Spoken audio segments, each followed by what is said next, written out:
I'm from the organisation Strike a Light Arts and Heritage, which you can see the banner for here, and we find creative ways to work with memories. And so part of this project has been finding creative responses to the 1921 census, which has just been released this year in 2022. Always takes a year before you can access that information. And what we've been doing is looking at different themes. So we've been looking at women's experience 100 years ago in the 1921 census. We've been looking at disability experience during that time. We've been looking at the experience of children. We're doing lots of workshops with schools at the moment, and also key research in places like Hastings and St Leonard's as well. We've had a series of webinars, of which we've got one more on the 15th of July, which is free, about Sussex in the 1921 census, and this is one of our events, but we specifically targeted that for Disability Pride Month. So we're going to be speaking with Kripen, who is here from the British Polio Fellowship, and then we're going to be speaking with Liz Porter, who is here from Brighton Dome as their Heritage Manager. Then we're going to be speaking with Atif Choudhury, who's Director of Diversity and Ability, and then myself, and I'm going to be looking at sort of research tips to find out more about disability, health and the past using the census. So mine will be slightly dry, but hopefully useful nonetheless. Then we're going to have a Q&A, so if you've got any questions you'd like us to answer as a panel, that would be great. And also if you have anything you want to share with us as well. Fantastic. So, are we okay to start? Okay, so I'm going to pass you over now to Kripen, who's going to be talking about the British Polio Fellowship and history over the last 100 years. Thank you. Okay, thank you very much. Welcome, everybody. I can be accused of being a little soft-spoken, so if you can't hear me, put your hand up and I'll talk louder.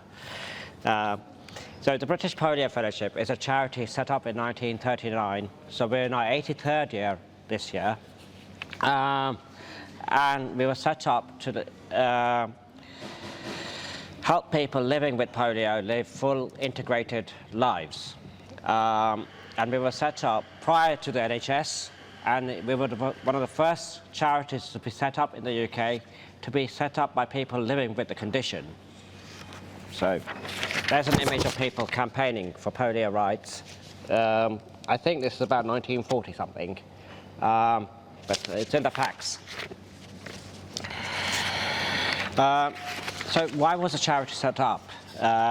Attitudes to disability in the early 20th century and before were very different. Disabled people were shunned by society and were not expected to socialise, marry or work.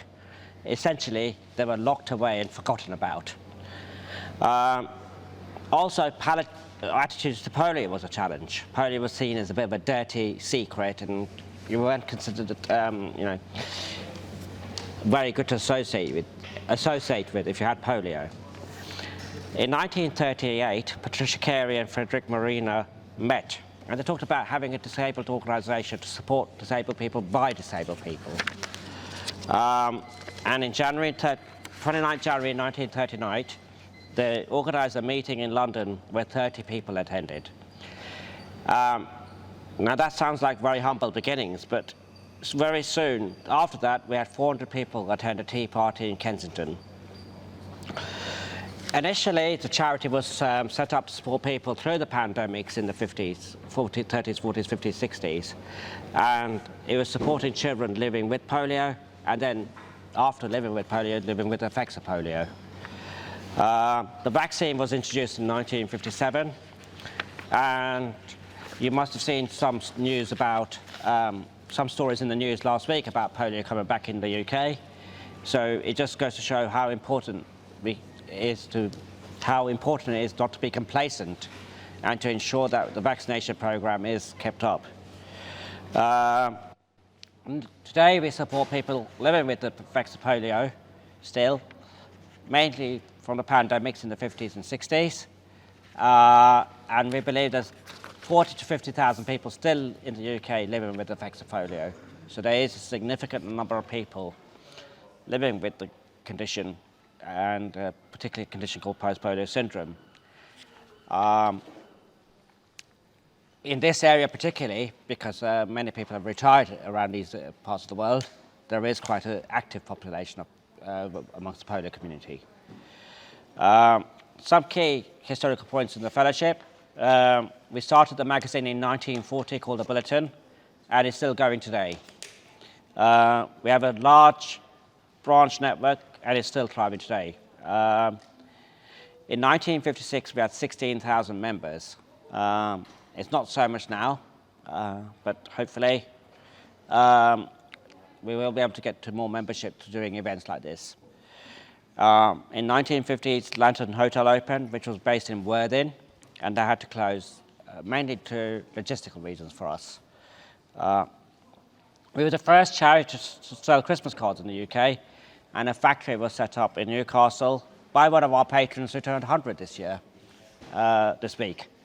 And it was to employ disabled people to make the cards and to give the polio community an opportunity to be involved in the community more. And then finally, I carry on, sorry. We set up the National Sports Gala in 1973, and the fellowship was very involved with the Paralympics movement at the beginning. There is all of this in this handouts as well, so please look at them.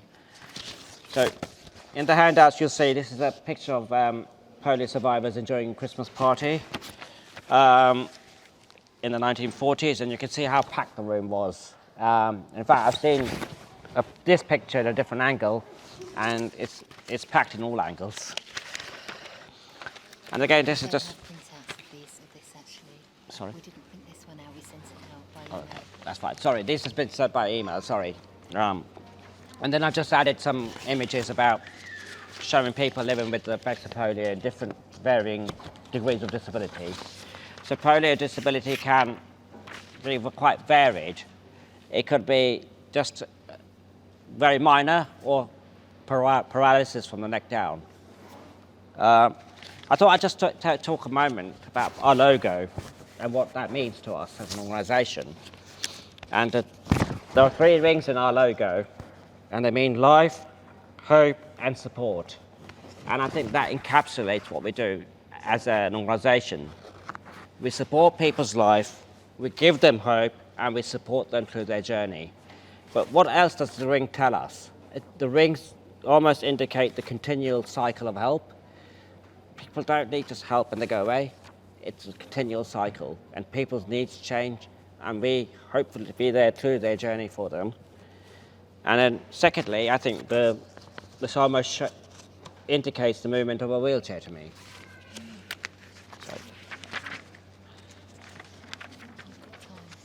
Sorry? There have been a number of famous people who had polio in the past. Roosevelt, ex-president of the USA, Richmond Crompton. Has anybody heard of Just William books? Yes, so she is the author of the Just William books. Anthony Armstrong Jones, the first Earl of Snowdon, Frida Kahlo, Sir Arthur C. Clarke, Ian Drury, Mia Farrow, and there's many, many more, so I'm not going to list them all. The challenge we have is people don't like to talk about their polio. So even famous people. FDR hid his polio. He was always wanted to be seen as this all-powerful president of the USA. He didn't want people to know about his polio. And again, I think that's an attitude the disabled community have. You know, be there, out and proud. You have this disability, you're living with it, talk about it.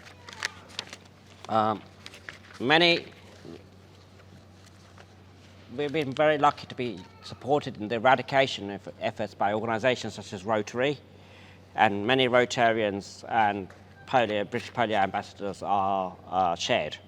So we have people like Colin Powell and Rothwell Strike, who's an Olympian racer, and Julia Roberts, who's QVC presenter, not Hollywood.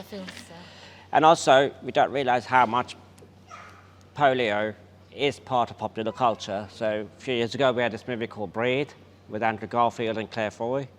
So we had Spider-Man and the Queen Elizabeth in the same movie. Called The Midwife had many polio stories in, because it was based in that era when the pandemics were happening. Agatha Christie had a number of characters. It's one of my guilty pleasures, Agatha Christie novels. And there's a number of characters based in her book who had polio.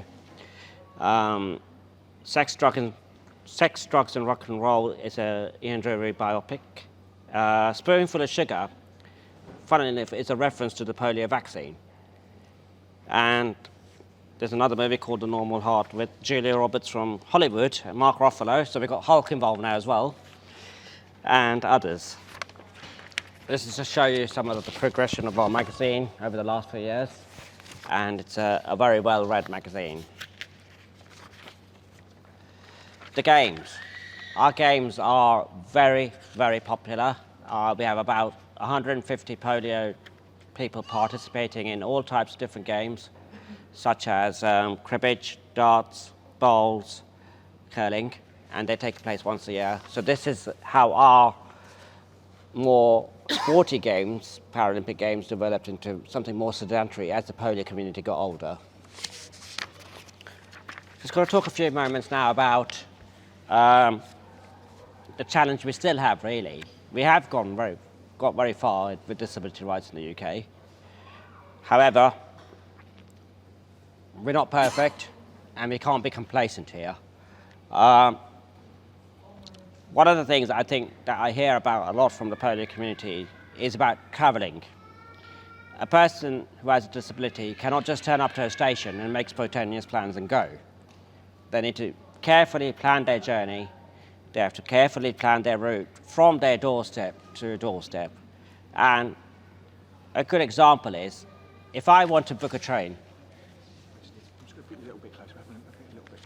Okay. Yeah, thanks. If I want to book a train, I can go online, book a train, and go. Whereas if you have a disability need, you have to phone up to somebody, make sure you have help on each side, and probably phone up on the day to make sure the lifts are working that day, for example. Or there's staff to operate the lift. I remember a very good example a few years ago. There was a sign outside a hotel to say, if you want to use the disability lift, please go inside and ask for help. So the person waited outside until somebody able-bodied to go and get help, and she said to the person at the reception, how do I get in if I was, I've been on my own, I've been waiting. Oh, you shouldn't be travelling by yourself. Yeah. So they're the sort of attitudes we are dealing with. And that goes to my second point, is that often lip service is paid to accessibility. It's almost seen as an add-on. And I think we need to encourage everybody to think about it from the beginning. If you're organising an event, think about the experience that a person with a disability would have. And think about different disabilities and how that would impact how you're organising an event. If you, and again, I think even with designing buildings, it needs to be at the beginning. It needs to be incorporated. The other thing I've noticed is actually training.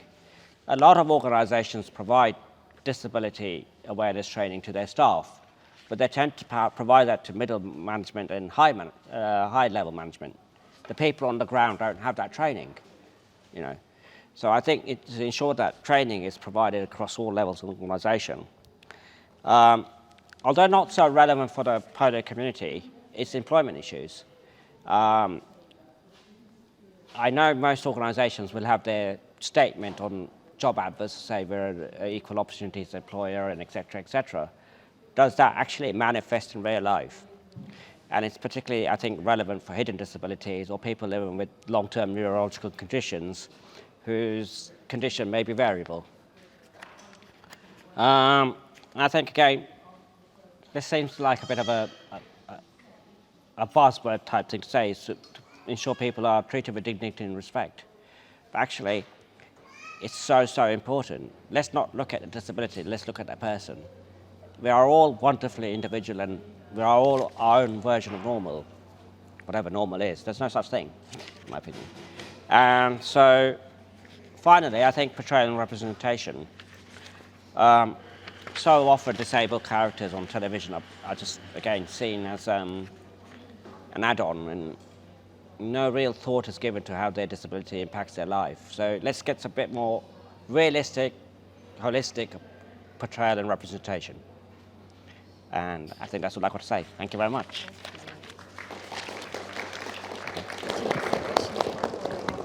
I can take questions now or after. Does anyone have a question for Kripen about polio? Or we could do it at the end. I've actually got a question really about long polio. Yes. Post-polio syndrome. Could you say a few words about that? Post-polio syndrome is a condition that most polio survivors probably get approximately 15 to 20 years after contracting the original virus, and it presents all sorts of different symptoms.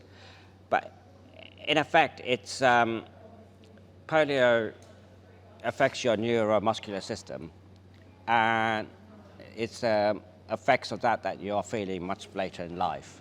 And as I say, it's the equivalent of long COVID, and it often affects limbs not originally affected by the polio. And the other big aspect of post-polio syndrome is the impact it has mentally, because people went through the virus, they may have had a disability as a result of the virus, or they maybe even recovered fully from it, and then to find it coming back often has a massive mental impact on their lives.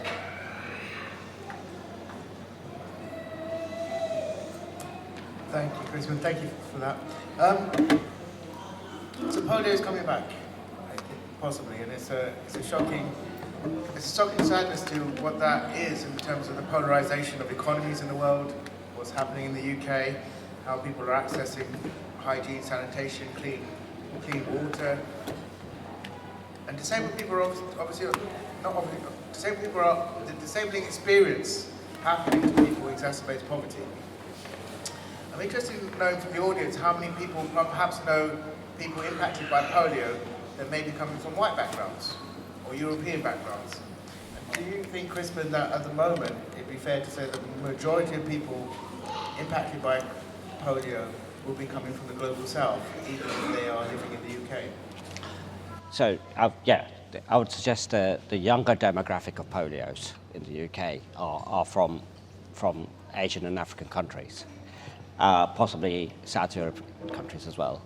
But you're absolutely correct that polio was eradicated in Asian and African countries a lot later, and Africa was only declared polio-free in 2020. Sorry, my lockdown so often makes my years go a bit weird.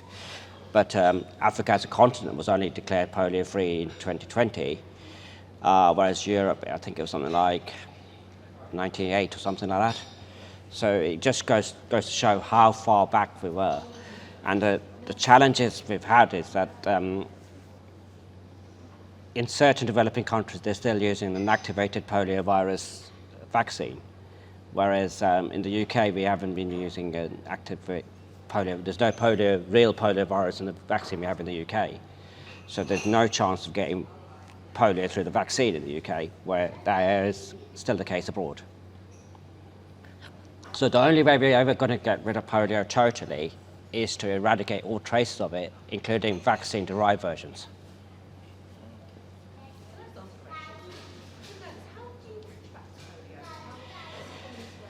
It is a... Just to repeat the question, so Joe was saying, how do you contract polio?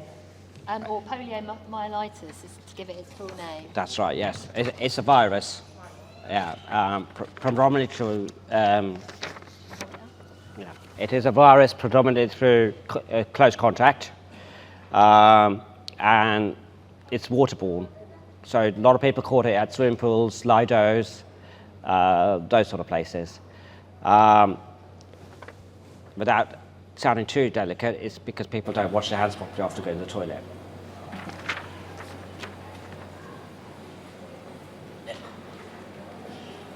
Can I just ask, I had polio in 1947, and I caught it from a girl that had been to the swimming pool, and I was the only girl in that village that actually caught polio.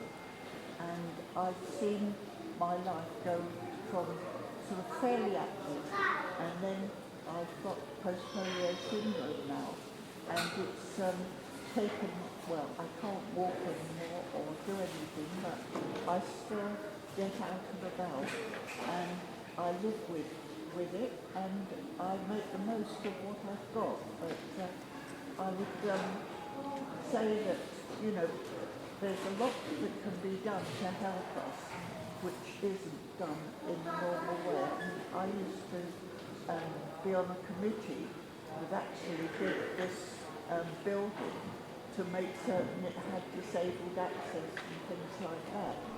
So, you know, I would, there's so much that can still be done for disabled people, not just polio people, others. Thank you so much for contributing. Could everyone hear that properly? Shall I sort of repeat aspects of what you said? Just to, so our audience member was saying that she contracted polio, I hope this is correct, from a girl in a swimming pool in the late 1940s, but then latterly got post-polio syndrome, which Kripen was just discussing, and obviously that's affected you, you know, a lot in your life, but there's definitely more that can be done, I think is what you're saying really, to support those with polio and post-polio syndrome. Maybe you could just quickly talk about the kinds of things that the British Polio Fellowship does to support people facing polio and post-polio syndrome. Yeah, so we do a number of things to help people on a day-to-day basis. We have a support services line, and people can call in for help and advice on all sorts of issues, be it housing issues, benefits, disability rights, whatever it is, we're there to help you. We are the only organisation that support people with polio. So you could go to other disabled organisations, for example, but we would understand your specific needs in relation to post-polio and polio. We also offer grants. I spoke about the magazine. You get that 4 times a year, and it's full of information that would help you lead your lives and support leading your lives in a more integrated, better way. We have an expert medical panel to advise us on matters polio, PPS, and late effects of polio. And one thing I'm passionate about doing at the moment, I've kickstarted a new project with the board, is to look at having a care, optimal care pathway for late effects of polio and post-polio syndrome. And one of the challenges we have is awareness of polio and PPS amongst the medical community. Research done in 2012 indicated only 50% of the medical community were aware of polio, stroke, post-polio syndrome. And we need to get that a lot higher. Nearly 98% of the general population are not aware of polio. So we have a big challenge in raising awareness. And as I said earlier, there's nearly 50,000 people in this country living with polio. So we do need to raise awareness of that. So that's the other thing we do. We want to advocate and raise awareness of issues that the polio community face and find solutions to help you get better treatment, better diagnostics.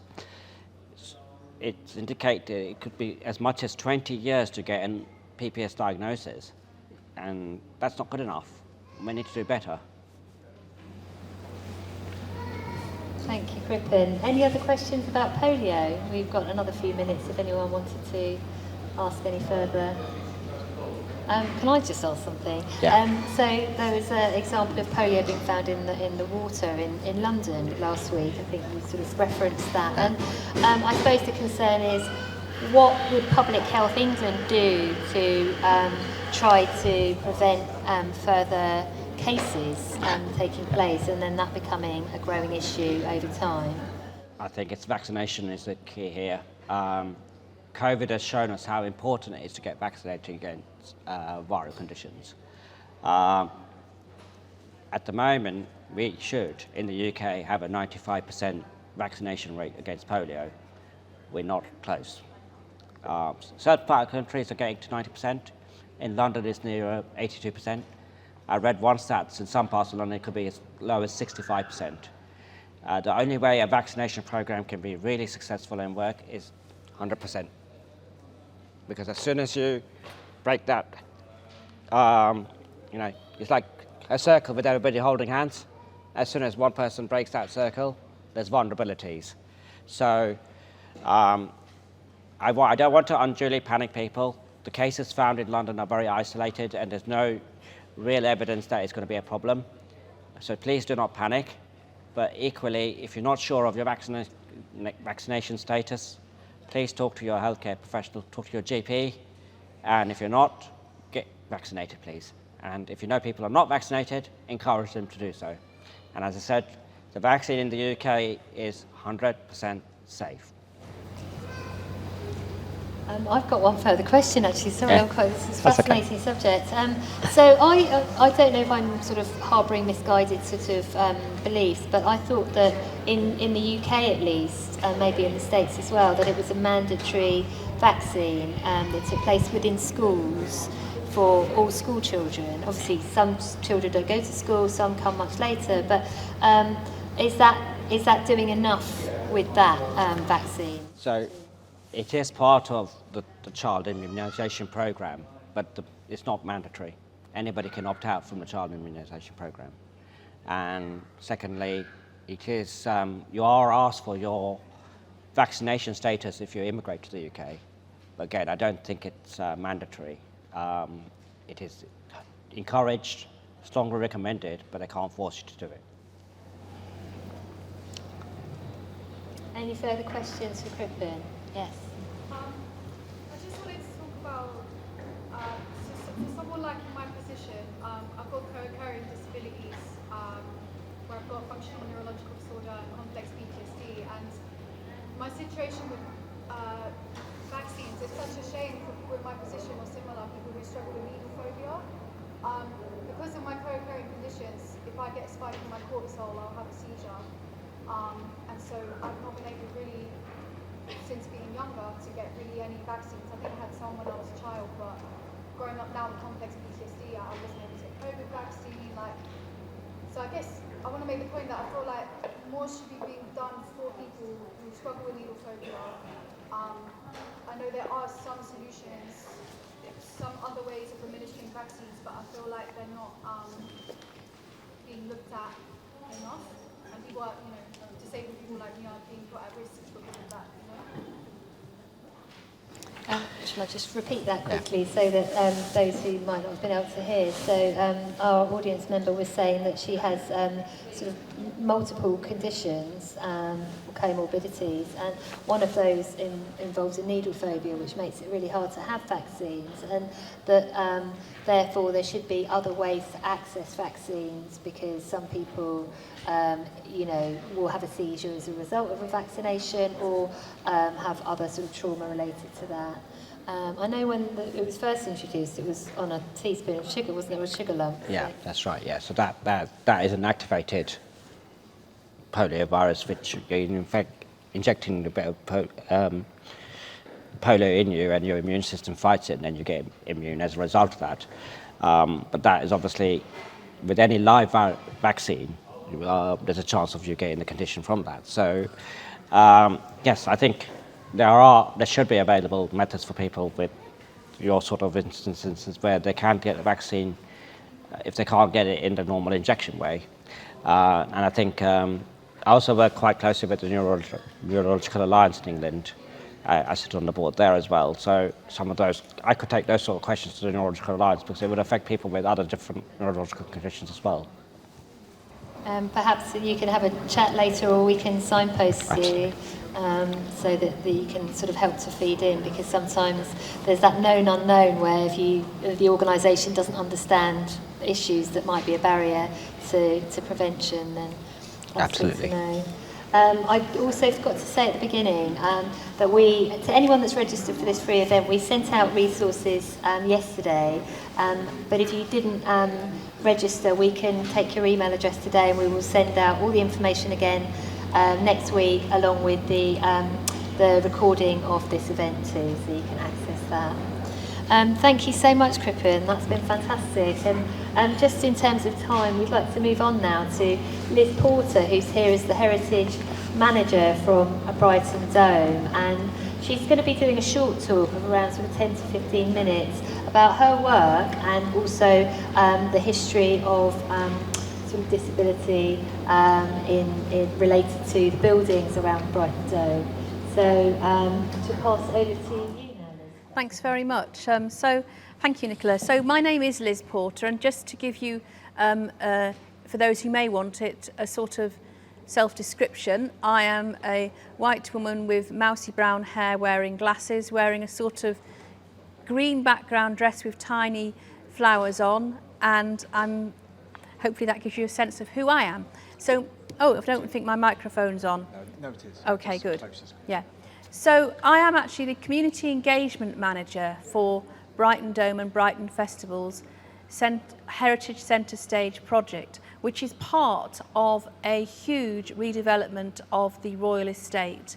And our part is partly to refurbish the beautiful Corn Exchange building and studio theatre so that they can be brought up to a much more, well, actually part of that is actually making them far more accessible than they were before. So what I do is I work with a very small team of people, a volunteer coordinator and a heritage assistant, and we are working together with actually a great bunch of dedicated volunteers amongst others, to find ways to tell the stories that are connected to our buildings, including the wonderful concert hall and everything around that. We do work closely with the Royal Pavilion and Museums Trust, but we're not the same organisation, but we do share some of the same stories. So it's really important that we are developing close relationships with them. And we put on a range of activities and events and work with projects. And earlier in the year, we worked with Nicola and Strike a Light Arts and Heritage to gather some oral histories. And Nicola trained some of our wonderful volunteers in oral history techniques. And they gathered about 18 different interviews.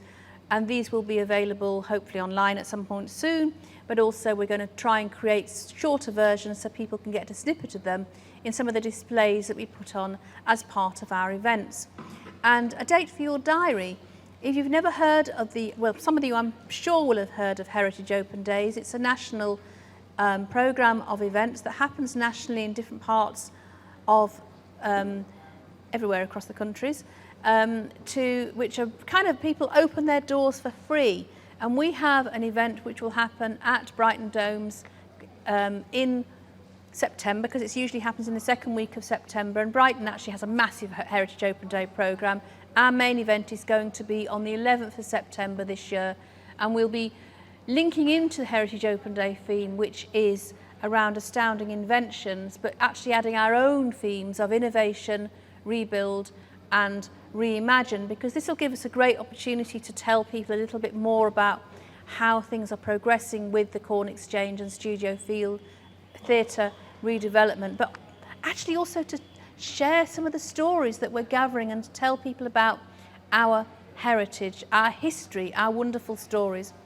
So today, Nicola had asked, I've actually kind of written some of what I'm trying to talk about down in a speech so you can follow some of this and hopefully I don't miss anything out. I've got my support worker Charlie here today, and they are going to walk around and share some of the photographs, well, pictures and images from some of the stories I'm going to tell you about, so you can have a closer look. But if anybody actually wants some little bit of verbal description of any images, we're very happy to do that for you afterwards. But if you don't mind, we'll just pass them around now and we'll try and give you a sense of what they are. So our story starts way before 1900s, way before 100 years ago.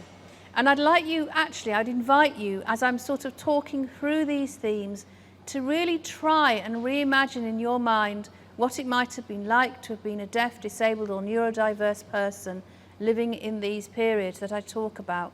We wouldn't have had the social model. People wouldn't have necessarily talked about disability in anything like the same way that they do today. They wouldn't have talked about accessibility or barriers in the same way that some of us do today. I want you to put your minds back and to really try and reimagine Brighton and Hove would have been a completely different place. Think about the buildings that we have nearby and how I think that we have wonderful architectural features. It's beautiful. And I must say, before you, as you're reimagining the past, you're going to have the opportunity to go in the Corn Exchange, hopefully later in the year. And I've seen it because we got the sneak preview tour a couple of weeks ago, and it is so beautiful. Just putting that in there because I can't wait until it opens. So, our story. Take yourselves back in time. What might it have smelt like? What might the streets have been like? How might it have been to even get around? 1803.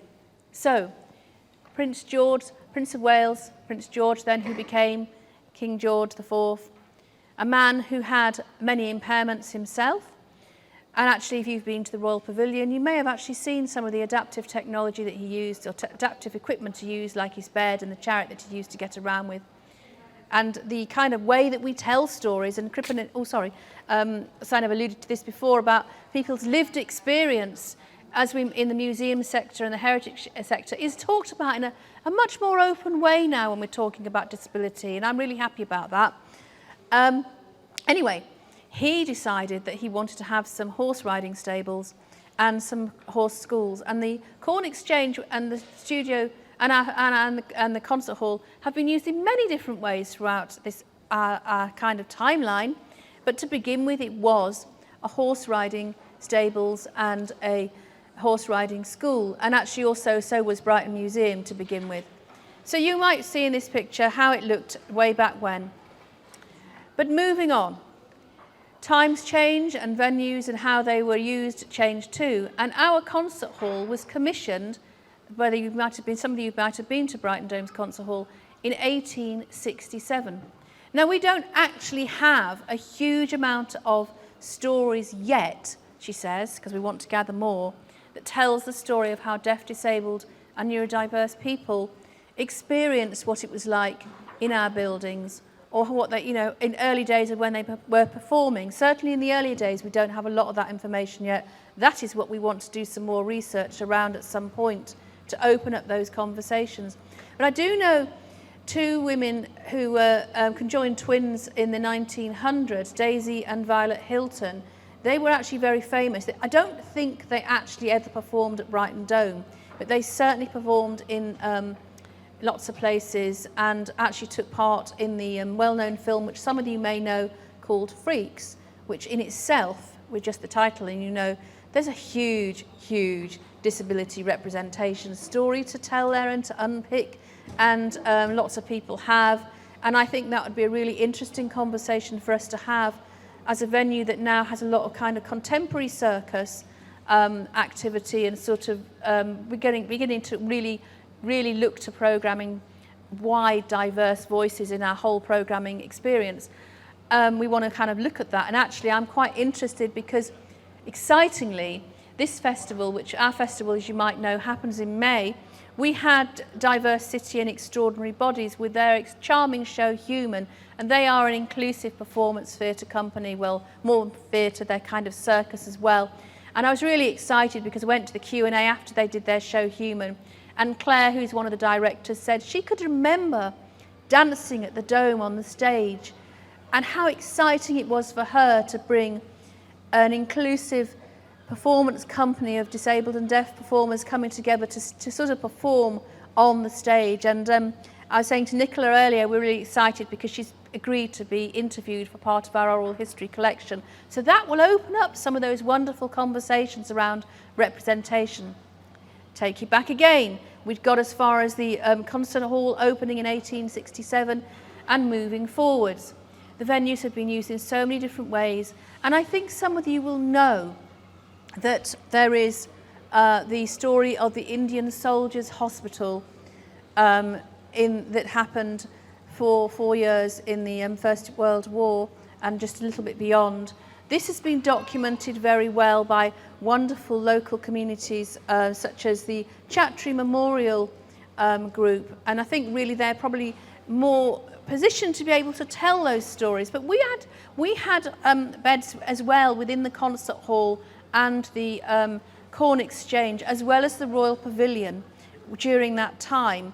So there's a real opportunity to look at that in more detail at some point, about what that might mean in terms of lived experience and how we can work with organisations such as the Choudhury Memorial Group. We have actually done some work with a women's writing group, and we will be doing some more work with them as part of our Heritage Open Days, this programme this year. But there's lots to kind of really explore with those important stories. Moving on again, some of you may know or may not know, but the venues were also used for the Limbless Soldiers Hospital, and we had about 122 beds actually in the concert hall as part of that. And this was an interesting period because this was a time when people were beginning to explore using sport or using entertainment and outings as part of people's recovery programme. And I think Charlie will be passing around pictures of the one which actually shows some of the limbless soldiers actually playing stool ball, which was a kind of earlier version of of cricket that you could do on a stool. And I think, again, this is a great, and Nicola's done loads more research on this than I have yet, but one of the things that they had in the as limbless soldiers was the Pavilion Blues magazine. And visually impaired moment. Actually, if you want to pass that round. They had a magazine called the Pavilion Blues, and Nicola's actually got kindly printed out one of these for us. Very text-based, I might say, and probably quite squashed up. Thank you, Charlie. But I think it's really interesting that actually arts and sport and entertainment was being used then. And of course, the language around, we're in a difficult time again now, and really thinking about anything connected to war is really difficult to speak about at this precise moment in time. And how disabled people were talked about in terms of language, it means a lot of different things to different cultures, and how we represent that language when we talk about these stories in our heritage. I think we've got to really think about that and open that conversation out, because we know now, we talk about, inverted commas, intersectionality, and how many different identities we all have, how many different ethnicity and diverse voices that we come from. Thinking about sexuality, it's all very different now. And in those days, it would have been incredibly difficult for anyone who was LGBTQ+, for example, to even talk about that. And I was really pleased to hear a couple of weeks ago that that's becoming much more easy for anybody working within a military sector to talk about their own identity. And actually, before I worked for Brighton Dome, I worked at the National Museum with the Royal Navy, and I will just plug in that their diversity and inclusion team was doing a lot of work to really look at mental health and the kind of really working with people around PSTD as well. So there's lots of stories there, but I just want to give you a little snippet to say, but that is part of our story as well as the Royal Pavilions, and we want to find ways to grow those stories. So moving on. These venues have not just been used as hospitals or as horse riding stables, they were all also used, particularly the Corn Exchange, as roller skating arenas and for a place of protest and voice. And there are wonderful stories connected to some of the suffragettes who got themselves, coming into the protest. There's in the foyer of the library, there's one of the very prominent women, Mary Clark. She was often appearing at Brighton Dome and in the talks and protesting, etc. And actually there is a Mary Clark campaign that we've begun to have conversations with, because we want to know more about how they want to share that story. But then there is the famous story of Mary Lee and her friend who wanted to go to one of the talks that was happening in the Dome, and they bought tickets for the roller skating that was happening in the Corn Exchange, and then left the roller skating and went and hid inside the organ in the concert hall. Now, I don't want to kind of undermine the importance of people having a voice. It's really important. They hid inside the organ because they wanted to come out at a time when they wanted to have their voices heard. And as they were hiding inside that organ, there was a lot of dust inside the organ, and it made one of the women sneeze. And that gave the game away, and they were caught by the police and ended up going into jail. But you know, you can see that organ in one of the pictures that's been passed around. It just shows the kind of lengths, and we know what kind of lengths some of the suffragettes went to have their voices heard, to have a vote. It's really important time for people finding their voice and saying what they needed to say. Another important suffragette who is connected to our history of the Dome was a woman called Mary Hare, and she was quite a passionate woman about campaigning for the rights of female teachers and was very interested in the education of deaf and hard of hearing children. And she established her own school, and at the time her favoured method of teaching was oralism. Now I know that there are many people within deaf communities who would not welcome that approach to teaching, and we have really interesting academics such as John David Walker locally, who's really worked hard with around Sussex deaf history to document some of those stories, particularly around education. And we really want to find a way to link with deaf communities to explore how we tell those stories in more detail and what matters to people who've gone through lived experience. You know, how should those stories be told? You know, what really matters? Moving on. So, obviously I need to talk a little bit about performance in a bit more detail, and to kind of bring us a bit more up to date. Our festival as it stands now actually started in 1967, and we've got some wonderful kind of films of that festival on our heritage pages on the website. You probably know about ABBA's famous Win. Well, that's not disabled, but you know, we've got to talk about ABBA if we're going to talk about the Dome at least once in kind of talks that we do. But we are progressing with how we represent deaf, disabled and neurodiverse people within our programming, and we have an internal equality diversity action group, and actually I think we're working with your organisation very soon, who are doing some training for staff, which is really important to us.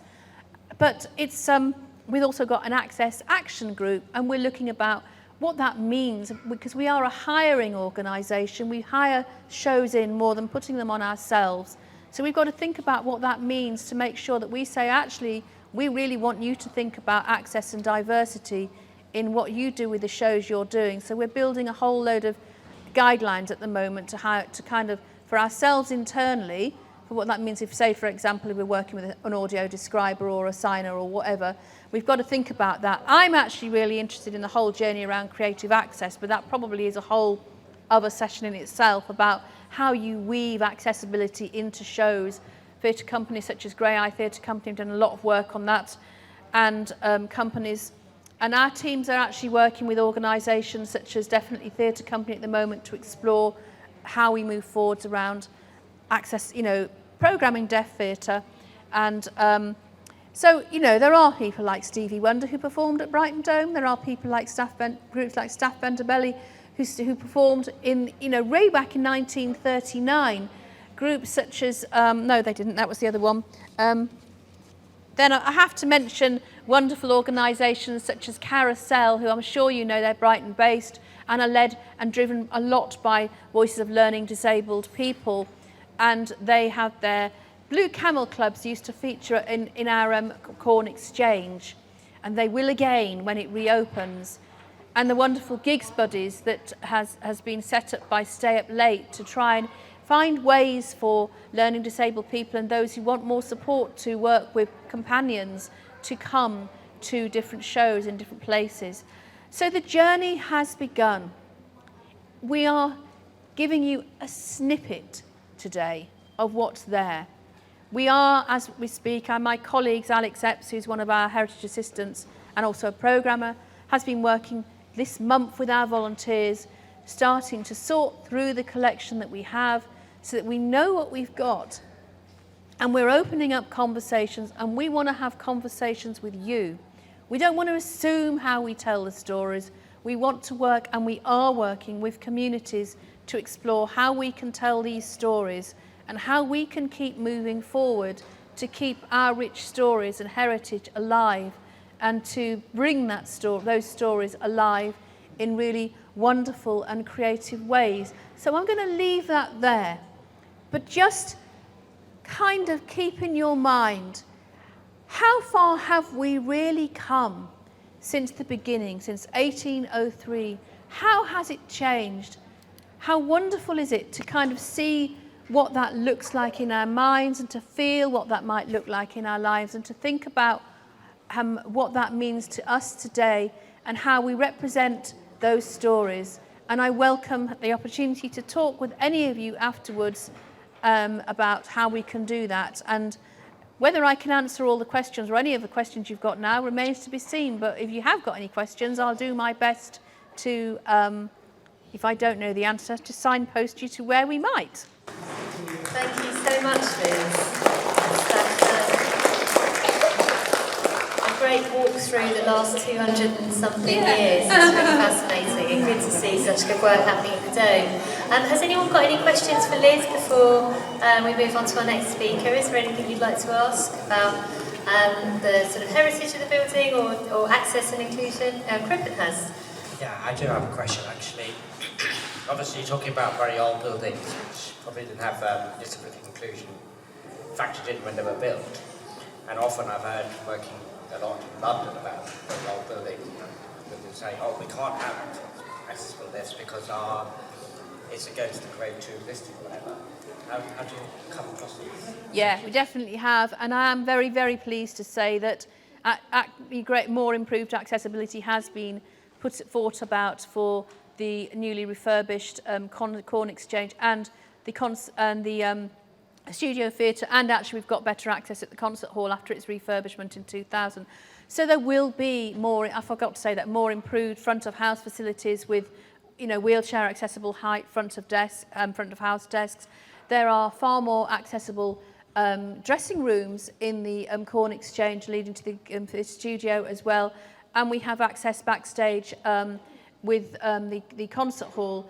I mean, you know, this festival we've had, and I've been there before. We've got the Power Orchestra, which is an inclusive, you know, performance company. We're there. Human, that was actually Extraordinary Bodies, which I forgot to say, that was Diverse Cities company, have been there. We are constantly trying to find ways to improve.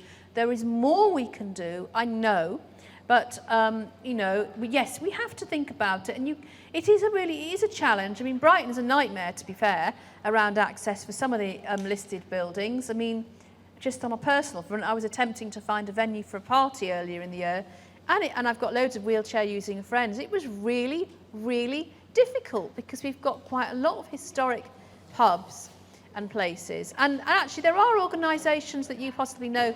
Possibility People, I think, have done an access, I can't remember what it's called, the Access Actually or something. They've got a that's it, thank you. Might get you to repeat that in a minute, because it's really, you know, it's really great. We need to document this. We need to know where are our accessible venues. But it's a really big challenge, Kripen, you're quite right, because it's not easy to put access in. And, you know, I was doing a project at Lewes Castle a couple of years ago. You cannot make Lewes Castle fully accessible because the cost to make Lewes Castle with a lift is just so extortionate. So what we had to do is to find a way to make what we were trying to create accessible and available in alternative parts of the building. And what we did then, we were at that time developing a character-driven audio trail. So we did that, and it was available on an app which people could download onto their devices in advance. But we also had listening benches in the gun garden, which was the accessible area. So I think when we're developing things for the Corn Exchange as we move forward, or for our venues, we're going to really need to look at alternative formats to have things in easy read format, and anything that we do digitally to make it, you know, we're going to have to think about what that looks like, so that, you know, that people can access things in a whole range of things. And I think, thank you for saying it, because it is a challenge for those of us who work within the museum and heritage sector to move things forward. And although organisations such as, oh gosh, is it Historic England? I keep getting, and the National Heritage Lottery Fund, who have funded our project, which I should have said at the beginning, and see our banner there, you know, they are really pushing forward to really encourage people to think about accessibility and inclusion. And actually Arts Council England and the Brighton Dome Brighton Festival are what's called a national portfolio organisation. They had their Let's Create strategy, which is going up to 2030, and everybody has to think about it. We have to find ways to think about engaging with communities, bringing audience voices into the conversation of what we're doing, and to making our work inclusive and relevant. And that's going to look at making things accessible for a lot of people as well. So I hope that sort of helps a little bit. Thank you so much, Liz. Any other questions before we move on to Atif? And as Liz said, you can find her afterwards to ask any questions about getting involved with the projects that they're delivering or the organisation in general. So I'd like to introduce, thank you Liz, that was fascinating. I'd like to introduce Atif Choudhury now. He's the Chief Executive of Diversity and Ability. He's also an award-winning entrepreneur with background in economic justice and disability inclusion, as well as the co-founder of Atif, which is the world's first fair trade Palestinian olive oil cooperative. And the products are great, actually, I use them at home. As well as the trustee for Disability Rights UK and an advisor to the World Health Organisation, Rapid Assistive Technologies Board. So I'm going to pass him over to you, and he's going to talk about the work that Diversity and Ability, his organisation, do and the way that they work. Oh, you can. Oh, actually, use that. Yeah. Thanks, Nicola. Can I just check you can all hear me okay? Yeah, great. Okay, super. If it goes quiet, just throw something at me. I'll try and stay with you. Okay, so I'm just gonna. How much time have we got, by the way? 30 minutes. Okay, we got plenty of time. So I'm going to take us on a bit of a journey and a conversation. You all have the slides that we sent over yesterday, which is fine, but we haven't got an AV here to be able to sort of go through that, and that's okay. I just thought about it on the way here and thought, well, you've got that anyway, and you can look at it in your own time. And I thought what I wanted to do really was have more of a conversation and use this space, because I think often we go to these things and they're great and lots of good conversations are happening, but sometimes it can feel like a lecture, and we don't need to, because you guys have got your experiences, you've got your stories, your realities, and your lived experiences. So I wanted to share some thoughts on that and really sort of open that space up, not necessarily just in questions, but feelings. Do you know? What brings you to these spaces? Why does it matter so much? We've had some really good conversations about how far the disability movement or disabled people have come, how awfully people were treated in the past, and quite seriously, how far we've got to go. You know, I think about it, look, I'm a Brighton resident, and I love living in Brighton in so many ways, but it is not an accessible city. It is not. I don't want to bash Brighton, I'm just telling you. And if you're trying to set up an organisation that, and I can talk about DNA in a second, but if you're trying to set up an organisation that's a social enterprise, you have to work to anticipate that disabled people want to work for you. That doesn't matter if you're a social enterprise or a bank or anything, you have to anticipate. I'm going to say that again. To anticipate, what does your welcome look like? I can't be an organisation that said, well, I'll deal with that when it's a problem. Or I'll figure out how to get a stair lift when I have a wheelchair user coming to me. Because what signal am I sending out as a leader, as a CEO? What signal am I'm sending a signal to say, you're great, you're probably perfect for the job, but this isn't the place for you. Now, I can't do that whether I'm a giant corporation or I'm a small social enterprise. I can't do that. But there has to be a way of understanding that, because if we don't, the disability employment gap, which is at 36%, it will not change. Sadly, every child in this room will be long dead and buried before that changes. It won't change in this lifetime. So it really needs some transformative thinking about the wrongdoings of the past, but how we build on the experiences of difference and diversity. I'm much more interested in equality training than I am about disability training, especially disability awareness. I'm not even interested in talking about disability awareness. I'm interested in what we talk about in terms of equality and what that means, and who loses when we don't do that. It's really important. If we think that the person is losing, we are going to fail. We're in an amazing country that has so much richness in its working class history. And it has an Equalities Act, which is incredible. But you have most people working as if that's not there. Or there's a 1995 Act, which is about don't discriminate. That act disappeared. I don't know if any of you heard of the 1995 Discrimination Act? Yeah? Okay. Do you know it's gone? Yeah? Do you know what preceded it or took it over? Anyone? Yeah?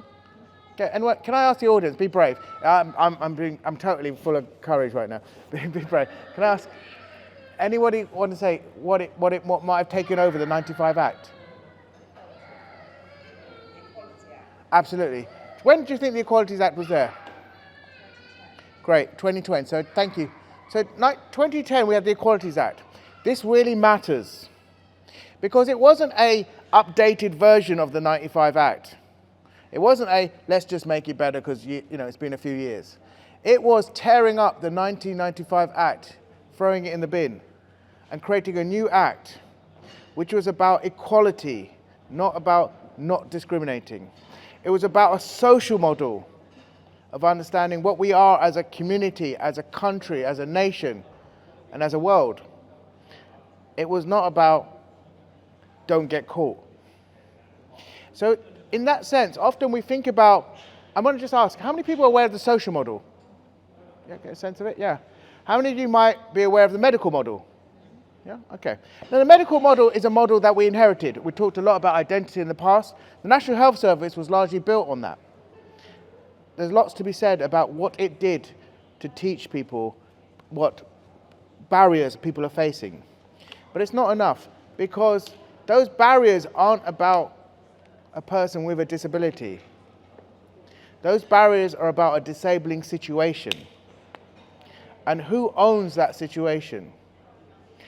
Is it a person in a wheelchair that owns that situation? No. Is it a person deaf or blind or recovering from mental health loss? No.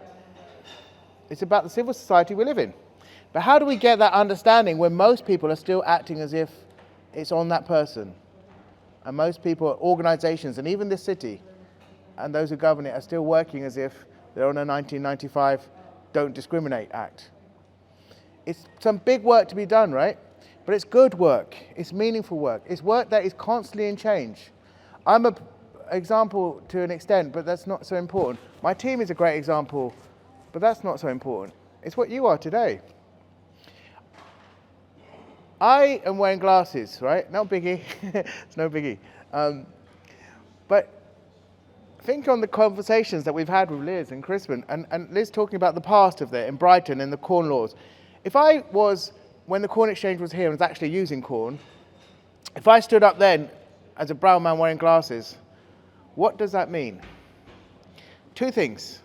I'm short-sighted, but it also means I'm wealthy. Of course it does. I'm a brown man wearing glasses. That means I have a lot of money. So if you were short-sighted and poor, you would be jobless in Brighton at that time. If you were short-sighted and poor and couldn't read, well, that was not unusual. But if you could read and you were in admin or law, but you were short-sighted and didn't have money and you worked as a clerk, you were jobless at that point. So things have changed so much that we no longer talk about these things. We no longer have to. When no one asks, oh, I noticed you wear glasses, do you need a special appointment? Do you need a time I can come in? What accessible arrangements and reasonable adjustments do you need to have? We don't need to do it, and that's a good thing. Now, we will have people informing our practice. We'll have people saying, this library can be better. Let us show you what the lived experience can do. But we can also say, it is tough for people to use their own emotional labor, to keep telling an institution what it should do. It comes from a deep psychological place that not everyone has. It comes from a deep place of shame that not everyone can overcome. So how do organizations challenge that? They have to anticipate those barriers. They have to anticipate their social economic barriers. They have to anticipate they're not just about ramps, they're also about feelings. The most disabling thing on earth, I would strongly say, are socioeconomics, poverty, class. It means you hear some stories and you don't hear others. But above that, it's attitudes. It's the attitudes that people have about themselves that stops them arriving at an event or feeling they have a voice in it. And it's the attitudes that people have about people they've never even met. It's so powerful. And these are such big things to challenge with. So I think there's a challenge here. My organization is advising the United Nations, and we are working on building this. And my team is made up of 86% of my team who are self-defined as disabled. We're winning lots of wars globally, locally, and internationally. I'm excited by that. But more importantly, that's not important. What's important is that this team can do that and be that strong, not despite its differences, but because of them. And it's a fight against the disability employment gap, of course, but it's also a fight to talk about the lived experiences being the very assets in the room that need us to show us how we can do better and how we deserve to be better. Things have come on in the world that have come on so strongly that are positive. And when we think about identity, it's a changing space. It always has been.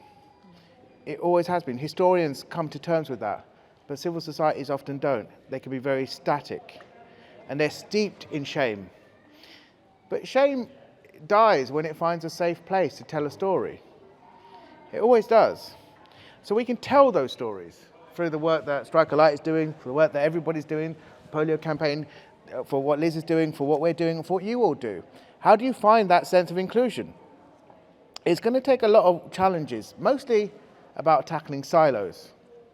I think that's one of the worst things, is we talk about mental health over here, and women's pay here, disability over there, and racism or anti-racism there, and climate change sometimes there.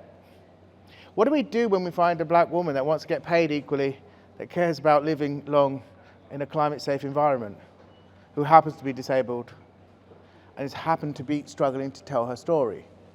Now that's not unusual, but we've created fabrics to say we're going to talk about this protected characteristic on this day.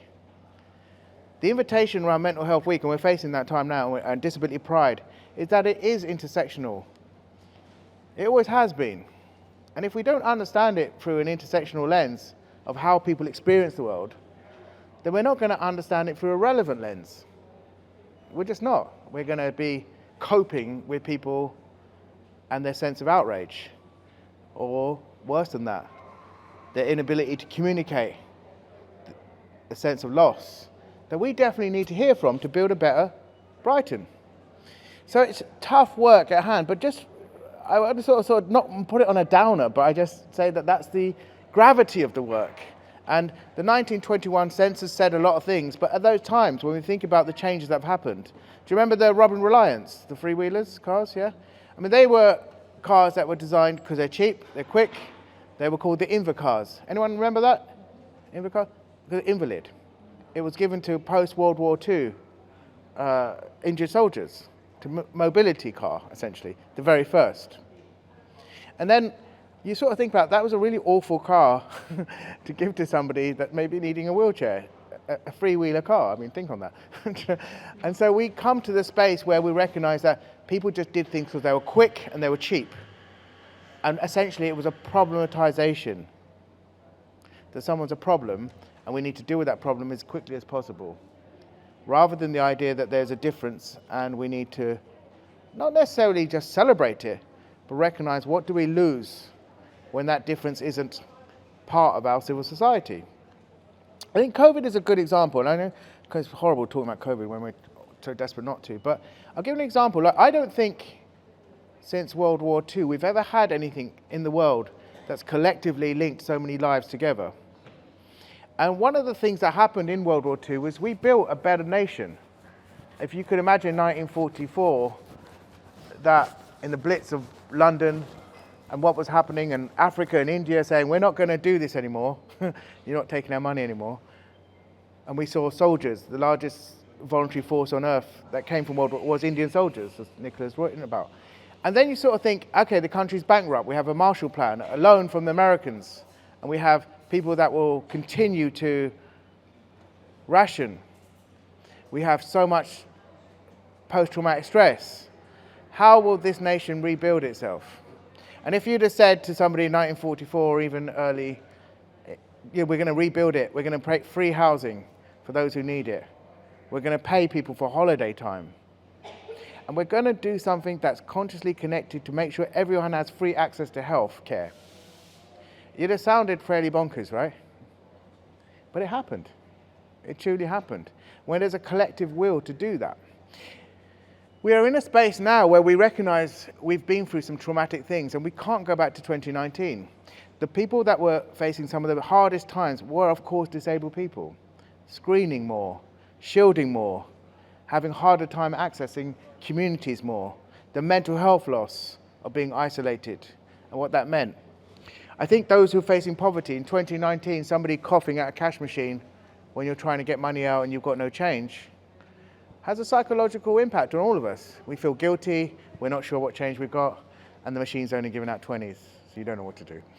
All right, but we didn't really connect to it deeply. 2020 came along, and a person unwell coughing at a cash machine, asking for money, meant something different. It meant they're not well. And if they're not well, then I'm not well. And so on and so on. And so it's changing the narrative to understand that we play a role of tackling disabling situations, rather than talking about who's got a disability and what the name of that disability is, but rather what is happening to that person and what has been pushed in terms of impact. So I guess my challenge to us is to, when we move forward into this space of thinking about what makes this meaningful as we talk about equality and the lessons of the past and how we escape the future, how we build the future, I guess I'm going to pause here and just ask the audience, what do you guys feel will be part of a census that's meaningful, or a sense of inclusion that's meaningful? We've gone through a space where the census was really about talking about long-term illness. And even in 1991, not that long ago, the census used the word handicapped. Anyone know what handicap meant, where it comes from? Right? Anyone? You've all heard that term, right? Do you recognize it as a negative term or positive or neutral? Neutral? Okay. Others? So majority would say negative, right? Okay. So 1991 census used the word handicap. Handicap literally meant cap in hand, to go begging. This is where the term came from. So that's 91 wasn't that long ago. I mean, I was working then. It wasn't that. I'm not that old. It wasn't that long ago. So we can see the attitudes are changing. What we haven't done enough is to recognize, look, that disablement, not people with disabilities, disabled people, disabled by barriers and situations, is the challenge to make the next census more understood about. What is the impact? If we think about cerebral palsy, what's the impact on somebody with cerebral palsy who's poor in Brighton versus somebody who's got money, or psychological safety, or parents? These are all play a big role in how people participate. What is the impact on polio when someone's a migrant and their families are just trying to cope being here, but they arrive from Pakistan, the child got polio at 5, and they're dealing not just with polio but also coping with anti-racism struggles? Where do they find safety in that? I promise you that there's some big work to be done, and it's brave work, but recognize that those, particularly with hidden differences, but anybody, it applies to women, it applies to misogyny, it applies to anti-racism, and it applies to disablement. If you have to do more in the workplace to get further in it, then you're hardwired to share less, even when people are asking you to. Because that's how you survive. That's what growth is. So how do you get to a space that recognizes it's not just the name of the disability, but who the person is behind it? It's not just the name of the disability, but what is the disabling situation that prevents us from building a better census and a better society, a better country, and just a better people? There are big challenges on this ahead. I am working hard as much as I can, as you all are, on how we challenge those conversations. We are looking at the idea of assistive technology being available, not just to people on a degree program or through full-time employment, access to work, but to look at technology as a tool. And we're in a library. If I get a book out on, I don't know, rocket science, nobody asks me if I'm a rocket scientist. If I get a book by Judy Bloom, nobody asks me how much I like her books. You know? They just don't ask me anything. I just get the book out because I want to read it. If I want assistive technology to tackle a disablement or a disabling situation, I have to be mentally diagnosed with something. I have to be emotionally dissected, and I have to prove how much I need it. It's a very odd thing to ask on people when they're already facing such loss, and then we're compounding that by attitudes. So we can look at freeware software, and that's what we do. We work with the United Nations to give out free technology to people in the global south, and we did the same in the UK here. So that's one way of tackling it, not to make it about technology, but to make it about participation. The last bit for me is I'm going to throw it out to you guys and ask, look, if we can make an anticipatory welcome for Brighton, let's stay local and think global, what does that anticipatory welcome look like for you? And what do you want it to feel like? I'm going to stop there, but thank you for listening to me. And ask the question to you guys, please. Anybody, help me out.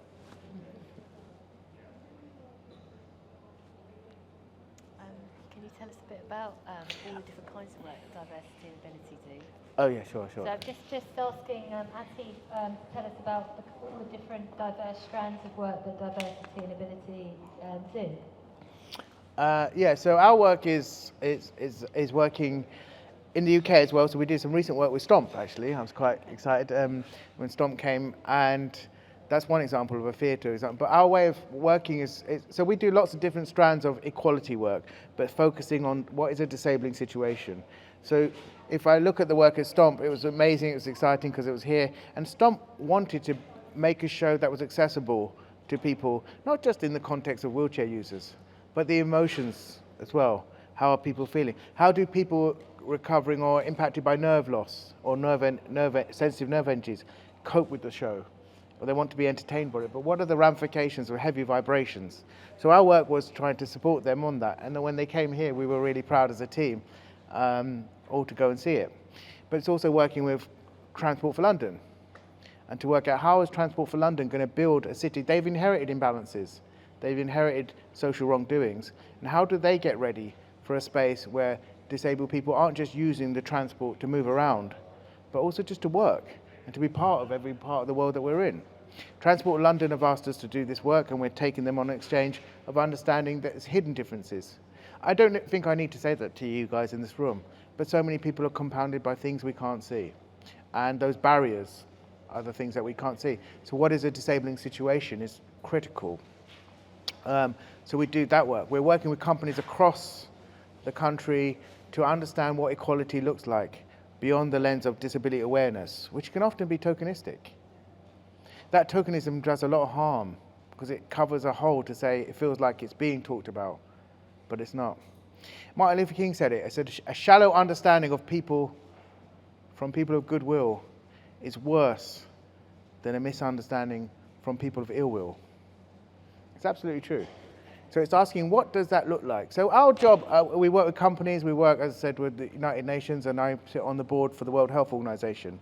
We are working with organizations to change this equality and this understanding of it, and not just reinforce the silos that are so deeply reinforcing a misunderstanding, and then to a certain extent reinforcing barriers.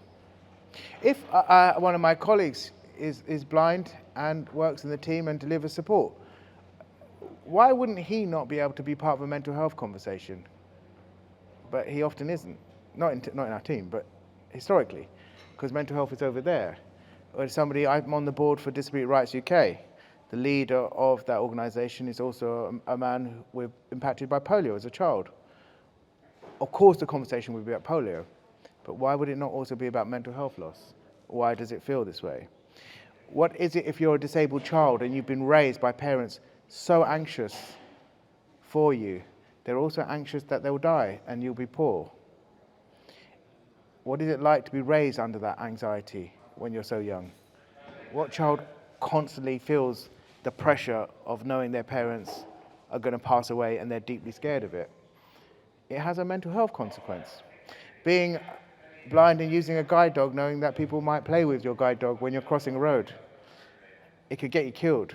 But the moment you say, please don't do that, it takes you to a difficult space. So it has energy and it has that intersectional relevance that isn't so much about comorbidity, but it's about inclusion, and it's about impact, and it's about psychological safety. So our work is really about transforming those experiences. I don't want to give you a big list of it, but I'm really proud that we're working in places like Tonga and Trinidad and Tobago.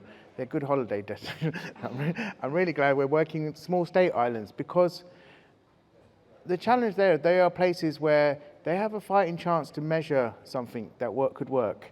We are teaching organizations not just what technologies are life-changing, but what assessments of needs can be done and delivered by disabled people themselves who experience this loss. And this is an act of solidarity, but it's also an act of relevance. First, I always say there's 3 gears. I'm going to just ask the room, what do you think is the most powerful gear in a car? Anyone? Anyone? What do you think is the most powerful gear? Absolutely, absolutely. Thank you. Absolutely. You're actually the only person that said that. Most people say gear 6. It's absolutely true. It's the first gear. It gets you moving, right? It's got to move a 2.5-ton vehicle or an 18-ton vehicle. It's the first gear. That first gear is curiosity. It's the one that gets people just to think, it's not happening to me, but I'll be interested. Or I know somebody who might want to know this. Or I'm the head of a diversity and inclusion, or I'm in charge with doing this, and I'm working at AstraZeneca, or I'm working at HSBC Bank. Wherever, that's where it starts. After that, it's humility.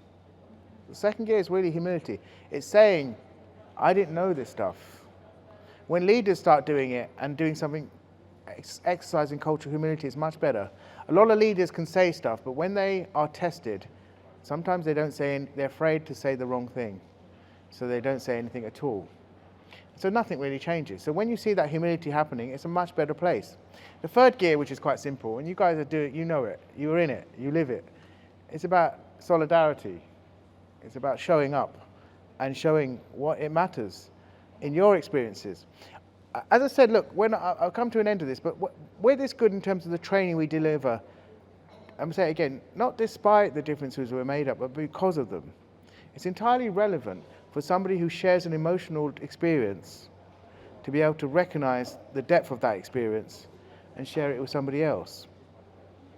It's not just about this person has fibromyalgia, so she's going to be better with this person with fibromyalgia. It's saying, what is the impact of that? And what does that do when somebody else is being supported through technology, through strategies to understand their safety in it? And what does it look like when it's role modeling, especially from people who are coming from similar class backgrounds, rather than people who may be wealthy because they've had better access to jobs despite disablement? So it's very important to transform it in that way, to put it in the context of class and social and structural barriers.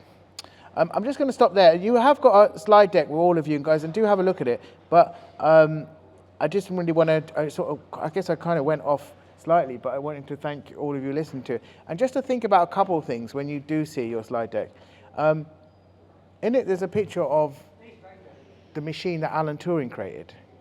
Alan Turing created a machine that changed the course of World War II. He was sadly chemically castrated for being gay, and he took his own life. We owe a debt to Alan Turing, and we wouldn't have his machine, which he called Christopher after the first person he loved. We wouldn't have that without Alan Turing's differences. We wouldn't have Thomas Edison's light bulb, a deaf diabetic man who was able to show us something in a world full of candles, that we needed something. We wouldn't have Greta Thunberg changing not just climate urgency, but autism for young women, and what it means to think differently and feel differently when she's bullied at school 1 year, and yet having G8 leaders queuing up to be in a photo with her a year later. We wouldn't have Frida Kahlo and polio and the recovery of a horrific accident be able to express herself in art at a time when women weren't doing it. We wouldn't have Albert Einstein. We wouldn't have so much about the richness of differences and how people have managed to tell their stories. But the most important thing to take away is really to recognize we're still, as a civil society, losing so much because we wait until people are famous before they can be on the stage. And we wait till they're famous till we can do any humility ourselves. And that isn't going to work if we're going to build a better census and a better narrative for the country we're in. But we can do it. And I hope, with all the lived experiences that you go on to share, that you guys continue doing it as you already do. Thank you for me. Thank you so much, Atif. That was fantastic. Because of time, we'll take any further questions for Atif specifically at the end. But I know that he's a fascinating speaker, and you can definitely access those resources. If we haven't got your email again, let us have them, and we'll send you those resources out afterwards. So we're just going to move on to the last talk, which is me. So just to quickly introduce myself again, I'm a founder and one of the directors of Strike a Light Arts and Heritage. We've got our banner here. And we find creative ways to work with memory. So this is one of many projects that we work on with a sort of historical context. And this project, which is exploring the sort of 1921 census and its findings, is really about context, sort of looking at those changes and how that's affected society. So just before I start, what we've done is create on all these sheets that you've got on your chairs, which you can take with you when you go, there is signposting. Excuse me, can I just clip this on you? If I just put it Talk amongst yourselves. There's thank you. Shall I take this? Do you want? No, it's okay. There's signposting to all of the organisations we've mentioned and many others as well. So you can kind of follow up those. There's some great organisations, there's some links there for you to look at. What there also is some of the images that I'm going to be referring to in my talk, and which also has featured in some of the other talks today, notably that of Liz Porter's. So each of the images you've got are different, so do feel free to pass them around and share. There's images from the Royal Pavilion when it was an Indian Soldiers Hospital, and then later when it was a limbless Soldiers Hospital. There's images from the 1921 census which refer to disability, and lots of other archival images which have been kindly sent to us from the West Sussex Record Office archive in Chichester, and you can access all of those online. So I'm going to be talking in a more sort of specific way this morning about research and disability and health. So kind of more tangible ways to explore the history of a particular disability. So for example, polio or multiple sclerosis, but also exploring maybe your family's heritage if there's been a sort of genetic strain of a sort of disablement over time, and exploring your own family history in general, but also looking at the change in things like sort of institutional experiences for those with disablements over the last 100 years. So my talk is very excitingly called A Brief Guide to Researching Disability and Health Using the 1901, 1911 and 1921 Census. So it's really just to give you some sort of starting tools to explore the census and history if you are interested in looking further into your own family history or organisational experiences if you work for an access and inclusion organisation, or if you have experience of disablement in general. So, we're looking at kind of disability, including all kinds of sensory and physical impairment, including chronic health conditions. And, in 100 years from the census that was taken last year, we'll be looking at things like long COVID. So those are sort of things that are going to kind of impact on the way that we look at society 100 years from now. But obviously back then it would have been things that would have impacted on people like World War I, for example, and those returning from the front with life-changing illnesses and disabilities. Deafness and blindness are also covered, as those have been historically treated as disabilities. And this research really does require an awareness of the history of disability, looking at, as Atif said, at the different kinds of social and medical models of disability, and how those attitudes and terminology has changed. So, for example, handicap we don't use now, but as Atif mentioned, we used until 1991. But I used to work for an organisation in Worthing that was formerly known as the Association for the Crippled. Obviously, that's not an organisational name that they still use. They're now called Independent Lives. Very, very different from its original foundations in the 1930s. So when we're doing this kind of research, we're going to be looking at things like the type of disability we're exploring, how it was referred to in the past, and obviously the changes between how it was seen then and what it is now. So the medieval expression of an ague, and different kinds of disabilities referred to by Shakespeare have obviously got very different medicalised terminology now. You might also want to be thinking about the dates and places associated with your research, so were things labelled differently, say, for example, in Wales than they were in England, and also looking at how and why the state was involved.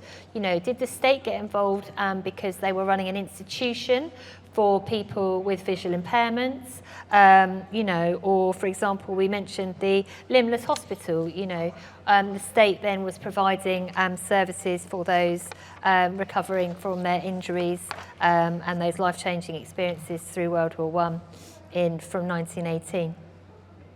So getting started then, and this is all in my sort of talk which we sent out yesterday and we'll send out again next week. So census returns for those censuses which we can access from 100 years ago, 1901, 1911 and 1921. These are censuses that have been digitised by the National Records Office, which is the National Archive for England and Wales. You can access that online for a small fee, and you can see it in person at Kew, which is where the National Archives are based. Sorry, I should have started timing myself. Start that.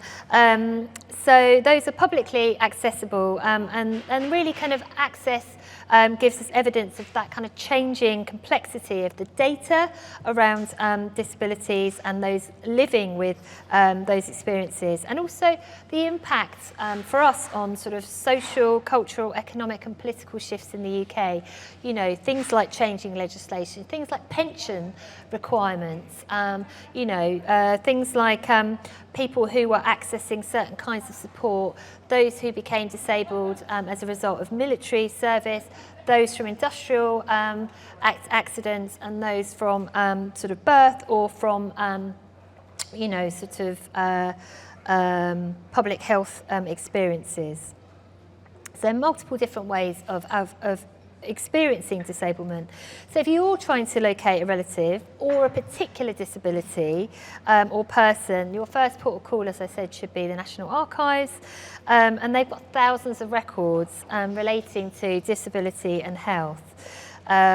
So much of that is about government policy and services and the military, but obviously you can explore those with disabilities as individuals through other companion sites such as Find My Path, such as Ancestry.com, such as Births, Marriages and Deaths. And there is information you can access through Brighton and Hove Libraries for free as well, through their computer portals too.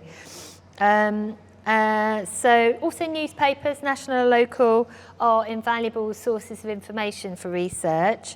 The Times Digital Archive, the British Newspaper Archive, and I've mentioned local libraries, so you can explore those about specific disabilities and illnesses, for example, to give you some more background to your own research. If you're looking at the National Archives, they suggest that you incorporate things like the type of disability and how it was referred to in the past, dates and places, and also certain disabilities such as those caused by inadequate medical treatment. So, for example, that might be things like the blood scandal around HIV for haemophiliacs in the 1980s, who became, the sort of terminology, but who became infected with the HIV virus as a result of their disability, for example. And also being aware of how certain terminology might now be considered offensive. So the census records between 1851 and 1911, which you can access through Ancestry online or in person through the National Archives, you can search for keywords such as deaf, dumb, blind. They have problematic terms such as lunatic, imbecile, idiot comes up, inmate, patient. All of these different kinds of things depending on how the census was taken. Some of that was about how people were referring to themselves when they wrote in the census, and some of that was about how the census collectors were referring to people. We've also got the Cabinet Papers from 1915 to 1980. You can look on the papers for the Committee on the Rehabilitation and Resettlement of Disabled Persons, the Young Husband Committee, and the Piercy Committee. They're named after the people that set them up.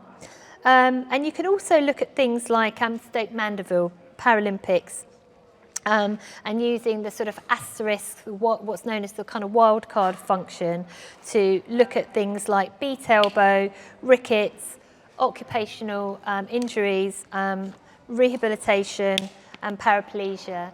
There will also be things that have come through, as I said, industrial issues such as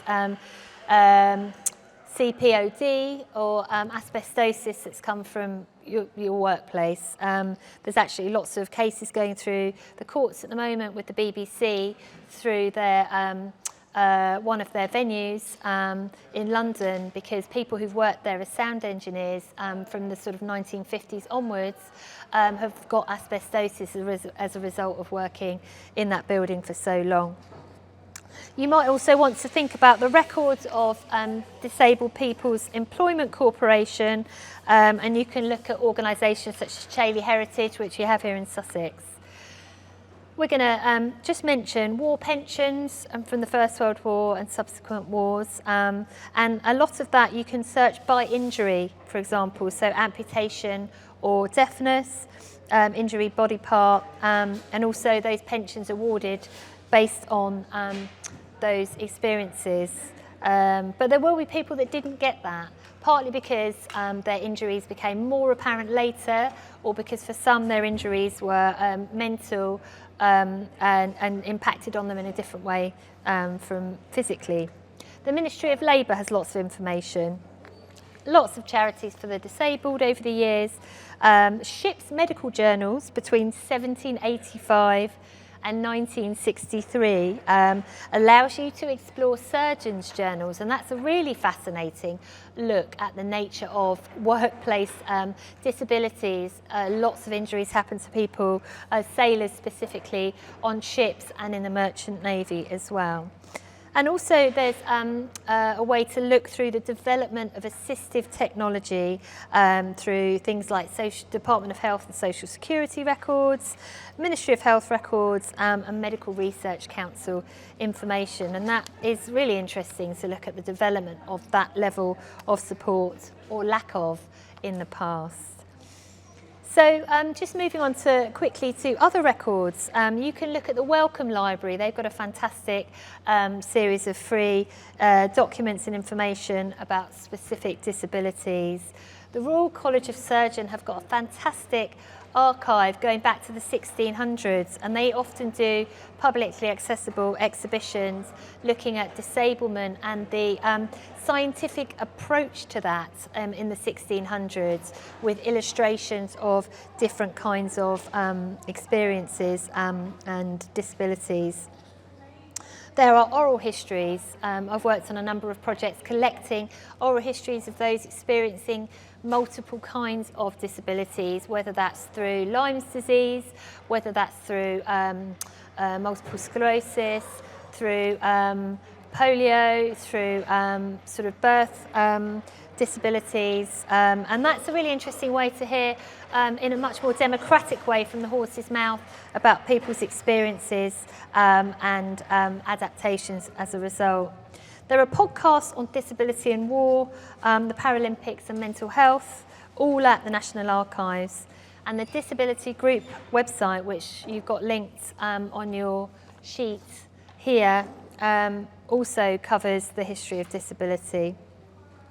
And then English Heritage have a very good disability timeline as well. Just moving on then, there's lots of links that I've sort of got in my talk here, which you can access online, but are also in the handout sheets, that are all really useful in terms of glossaries, signposting, but other national research sources include Disability Voices, Exploring Cerebral Palsy, Athletics, Education, and then Speaking for Ourselves, which is a really interesting oral history of people with cerebral palsy created by the organisation that supports that. Unheard Voices, which is interviews with deafened people, and also oral histories of disabled people's experience of education. There is also a resource called How Was School, which is a resource for schools produced by the Alliance for Inclusive Education, also known as ALFI, and is based on interviews from the project of oral histories for disabled people's education experience of education. So all of those are logged at the British Library, which you can visit in person or you can access online, and you can just listen to those for free online. There's some really interesting clips there. So why is the census helpful? In this instance, it's useful because we can see the trajectory of changes in the 20th century. So between 1901 and 1921, those three different census returns, how things have changed in that time. So for example, disability was mentioned and was something that people could kind of include in their census return in 1901 and 1911, but for some reason they took it away for the 1921 census just when you think it would have been the most important thing to incorporate because of the First World War, because of the impact that would have had on people's health, specifically soldiers, but also those affected by Zeppelin bombings in the UK during that time. Why did they take it away? Well, possibly it's because they didn't want people to log themselves as disabled and therefore be able to claim a pension as a result. There were lots of wranglings about pension entitlement for the disabled at that time. But census returns can not only determine who our ancestors are, but also tell us who our ancestors were living with, where they were living, their occupation. So this is useful, for example, with someone who has a disablement. What did they do to earn a living? Were they working? Did they find ways to support themselves? How did they manage? We also find out if they had servants, much more common 100 years ago, who their neighbours were, their ages, their disabilities, and lots of information about wealth and class. It also gives us some geographical information as well. So all of these things can really help if you are fascinated by family history, if you want to find out more about a particular person. We talked about Mary Hare, for example, who was Brighton-based and for a time ran a home for those who had deaf and disablements in the city. So we found out information about Mary Hare as a result of the census, 1911 and 1921 census. So just to remind you, I know we all filled it in last year, but a census is taken at an address and it's not specific to the person or the household. So when searching for people, you might want to remember that that person may have been away that night, so therefore they may show up in other parts of the country and won't be included in that address's census returns. Many younger people, especially women, were in service, so they would have been counted in the census as residing in that address's census returns. For those who were soldiers, for example, they may have been on manoeuvres, so therefore wouldn't have been classed as being at home. Also thinking about occupations, if your ancestor was a sailor, they might not have been recorded. If they were in an institution for reasons of disability, then also they might have not been included in that home address. Also, illiteracy was rife and many errors have been made as a result of that. And I would say also, you know, 100 years ago, there was levels of shame in some families around certain kinds of disabilities, especially mental health-based disabilities. So therefore, it may be that someone wasn't recorded as having a disability because it wasn't convenient for the family to be seen to be having a disabled person in their household. So they may have said infirm instead, or resting, or there were other kinds of terms, you know, sort of just living at home. Work from home is something that comes up a lot, especially with women. Also, upon marriage, women changing their names would have affected searches too. You might also want to be thinking about census nicknames. So, you know, if someone changed their name or if they were commonly known by a different kind of name, and you can use the wildcard search in that sense. So, you know, sort of Robert might become Bob, or James becomes Jim, Wilfred or William, Will, etc. So you could type in Will and then an asterisk, and that will return all of those people whose names began W-I-L, for example. So you also want to think about using the census for cross-checking. And we, through this project, have been doing a lot of backwards research. So because they've removed the disability category in the 1921 census, we have had to look backwards to the 1911 and 1901 census to be able to sometimes access those who registered themselves as disabled because it was removed in the 1921 census, and also being able to trace their trajectory through the census statistics over those different decade periods. So the National Archives outsources their digitisation process for the census to different organisations. For the 1921 census, a website called Find My Past has this. And so they have digitised the entire 1921 census, which, as I'm sure you know, is a massive, huge project. But you can access this online.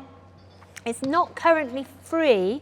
You have to pay per record to download that. It's about £2.50 to download each record. That will be free at some point in the future once they've recouped the costs of this huge activity. And occasionally they have free access, and occasionally they have 50% off access, which they have got today until 1 o'clock, so we'll probably miss that now. But you can access that. You can search by name, as I've mentioned, and that shows you all of those people. You can search by illness and disability. So that's a useful way to circumnavigate the fact that the 1921 census doesn't have disability as a category, because it might come up in other places, or it might show those same people in the previous 1911 census. So that will return things like directories and almanacs. You could type in polio, for example, and see what comes up there. And they also have a useful search function which is free, which you can search for institutions. So you could search for institutions for the deaf or the blind, and different groups like that. So that's a good way to find out about different institutions in your area that were operating 100 years ago. By searching for household members, we've got someone here who was living in Birmingham, called Edgar George. His surname was Sylvester. He's listed as the head of the household. He's listed as married. He's male. He's 50, and he was born in 1861. And what he says here is that he was a polio pensioner and caretaker. Now, it's not actually clear from his occupation whether he is working to support those who are polio pensioners and a caretaker of those, or whether he's a polio pensioner and also a caretaker. So this is something you might want to research a bit further in general. As I mentioned, again, you can search by types of illness, and we've got here someone called Charles William Alcorn, who was an inmate at the Home for Crippled Boys. He's born in 1893. He's living in West Kensington in London, and his occupation is a relief stamper, so that would be the paperwork around those who receive some kind of state assistance for their disablement. So that gives you sort of a bit more information there. You can also type in infirmity, that gives you information, and you can access some of the information there where it talks about, for example, in the 1911 census, it lists whether you are deaf and dumb, blind. Number 3 is titled lunatic, and number 4 gives you the catch-all category of imbecile or feeble-minded. So all terms we just wouldn't use today at all. If you're searching by type of illness with blindness, we have here a pupil age 8, a female, Doris Bartlett, who is at a school for the and home for the blind in Southsea, Portsmouth in Hampshire, and she's born in 1903. So we can search for her and we can see her entry into the census there and that kind of experience of people. We have here in the resource, was a sort of London suffragette who was in a wheelchair for most of her life, and she staged lots of protests and activities in her wheelchair, and it didn't stop her from getting arrested, actually. Her name was Rosa May Billinghurst. She was a prominent disabled suffragette and women's rights activist, and a bout of polio in her childhood meant she was unable to walk, and she was given the very unpolitically correct nickname of the crippled suffragette. She actually attracted a lot of attention to the movement and was particularly concerned with gaining voting rights for poor women, and founded the London Greenwich branch of the Women's Social and Political Union of the suffragettes. Her first arrest was in 1911, and she embarked on a window smashing campaign and was sentenced to 1 month's imprisonment.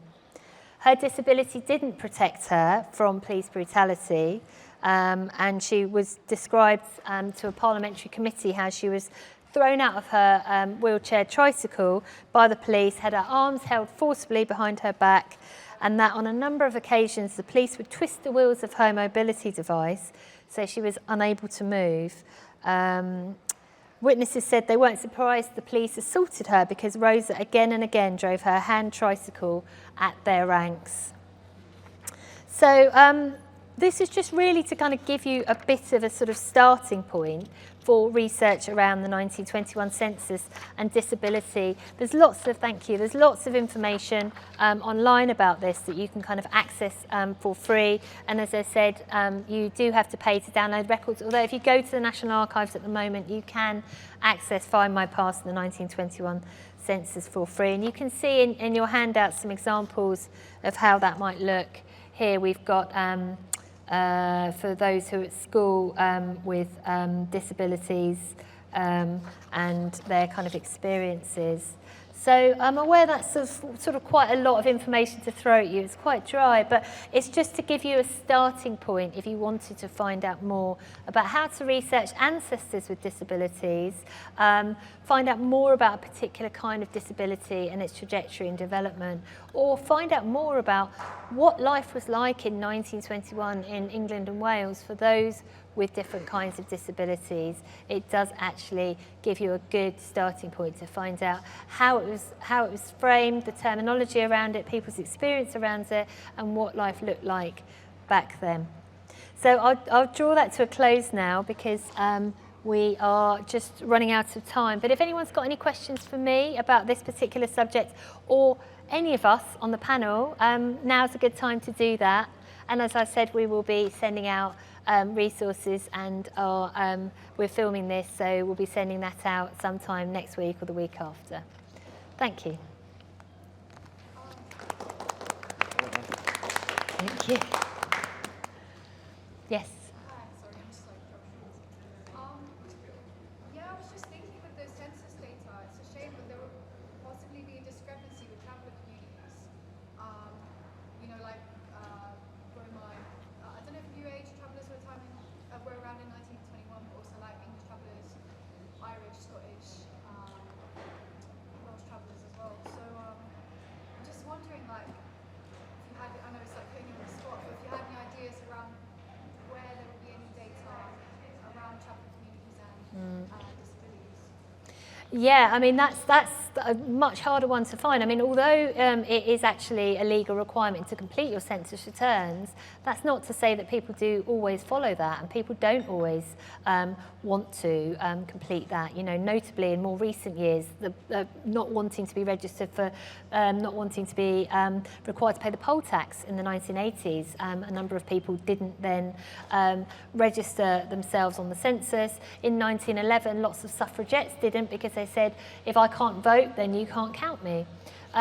So, you know, especially with travelling communities, with high rates of illiteracy, high rates of, you know, sort of geographical mobility, lots of people wouldn't have registered or been registered. And so, yes, I mean, in that sense, sometimes it was very hard to sort of quantify a demographic of a certain group of people and find out more. You can contact Refugee Council, the Roma Council, Friends, Families, Travellers. There are organisations that have information on that. The National Archives has information on travelling communities too, but there's not that much information about what life would have been like for someone with a disability who lived in the Roma community, travelling community. It's just harder to find out. And again, you know, for communities, specifically the Roma, there again would have been some shame about that. You know, as in, say, some religious communities where it would have been a stigma because there would have been some mark on you, you know, perhaps with reincarnation as a sign you've done something wrong in a previous life, there might have been some issues facing the travelling community around that too. So it's not necessarily something that was validated and wouldn't necessarily have been transcribed as a result in the census through that. Yes, did you want to? Yeah, just to add to that, it's a good question, and it's some clever thinking that's needed for any sort of marginalised group, especially ones that have gone through social oppression. So if you think about the census ahead of us, and even the last year's one, we would be recognising that there's some data that's really difficult for some people to want to share. If you think about a culture of Islamophobia, why would a person want to put they're a Muslim if they're not necessarily consciously comfortable with what that might mean with that data? There were actually statistically more people self-identifying as Jedis than there were Jewish people in the census. And there are people who, Millennium's probably a better example, who have grown up seeing the abuse of data and how that quickly that data is used, and whether they feel psychologically safe to trust that. And then you've got a generation before that at times did comply with the census, and I suppose I'd be one of those to an extent, but I also remember not doing it because I didn't think they haven't got time to really catch me in, why would they? There's just too many of us. And so that's so on. And so the question then becomes is, how do you then spend what is close to £3 billion of the UK economy and get 60,000 people to fill out something if it's meaningless? And so the real challenge is, if we are going to do this, then it has to be understood that what is the narrative of the country? And why does that narrative matter so much to us to build a better country? And again, it's the argument to have marginalised people working in the census, not just delivering the kind of questions that should be asked, but showing why they feel safe about the team of people who are going out there seeking these questions. So it's really important, and ONS is a really good example. They're one of our clients once. They do really good work, and they're this good because of autism in their leadership, not despite it. So there's those things that truly matter, but I hope that makes sense. Thank you. I mean, I would just follow on from that actually and say that one of the reasons that we do have a census, it's easy to think, oh, it's just because they want to work out about taxation, or, you know, sort of it's a kind of government scam to make sure we're all listed and registered because we don't have identity cards in this country. But the ONS, the Office for National Statistics, who deliver the census, would say that actually for them part of it is capacity building. It's looking at you know, what trends are going on in our society, what are we affected by, what are our professional status, what's the demographic, where do people live, and as a result how to build a better society based on that information. How can we provide services specifically for, say, people with disablements if we don't know how many people currently are registered with post-polio syndrome, if we don't know how many people have visual impairments in our society. Therefore, we can't make those, we can't create what we can't see.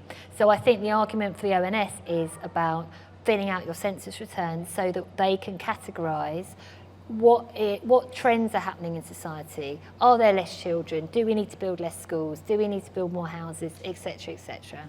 I guess that's the argument for filling it out as opposed to not filling it out. I think, can I just add to that very quickly, to say that actually not having that information and the impact that has on the future is also has implications. For example, at the moment, as an organisation, trying to get exact numbers of polio survivors in the UK has been a massive challenge because those records were so badly kept in the past. So ensuring we capture this data for future generations is essential. Thank you. Any other questions for anyone on the panel? I know we had, Liz, you mentioned something that you just wanted to discuss briefly. There was one question I had that I think actually, thinking about the census, I do remember filling it in last year and thinking it was not asking as many detailed questions as it might do, which builds on what you've just said about, how do you know what's going on. But the question I wanted to ask in general was, the stories that we have, who should be telling them? How should they be telling them? And when should they be told? So I suppose if we were linking that to the census, it's how much information should we give when you've just quite rightly alluded to we know that data's used. And I suppose that's different to telling stories for a heritage purpose or telling our lived experiences stories. So the thing is, who should be telling these stories and what should we, when should we be telling them? I'm aware we're running slightly over time, so we should maybe take one last question, or if anyone on the panel has got anything to contribute before we come to an end. Any final questions? Yeah. Is there any kind of body that governs the police action? Watches the police and sees that they should do? Is there any kind of body that does that? Let me just check I've got this right. So is there any kind of body that that sort of is an ombudsman for the police, would you say? Is there a body for the police? Inquest. Is that what it's called? Yeah. So Atif, well, do you want to? Just to say, there needs to be more of them, but it's inquest. Inquest is there to essentially investigate the police, and police have their internal investigation teams, but They have their own. yeah, they have their own one, and inquest, as far as I know, is an independent investigatory body. Okay. Thank you. And we've got one question just behind us as well. Oh yeah. Sorry, I have so many questions. But yeah, just the one final question. It's a question for Atif. I'm just wondering. So I'm interested in entrepreneurship. I study music business, and I'm especially interested in entrepreneurship for people from all sorts of marginalised backgrounds. I think that having people from marginalised groups in entrepreneurial roles, like as CEOs or CFOs or whatever, I just feel like it would fix a lot of problems that we're having in terms of inequality, in terms of climate change. I just think we need more focus as a society on ethical business. But my question is, what do you think could be done, more in an ideal world to close that gap,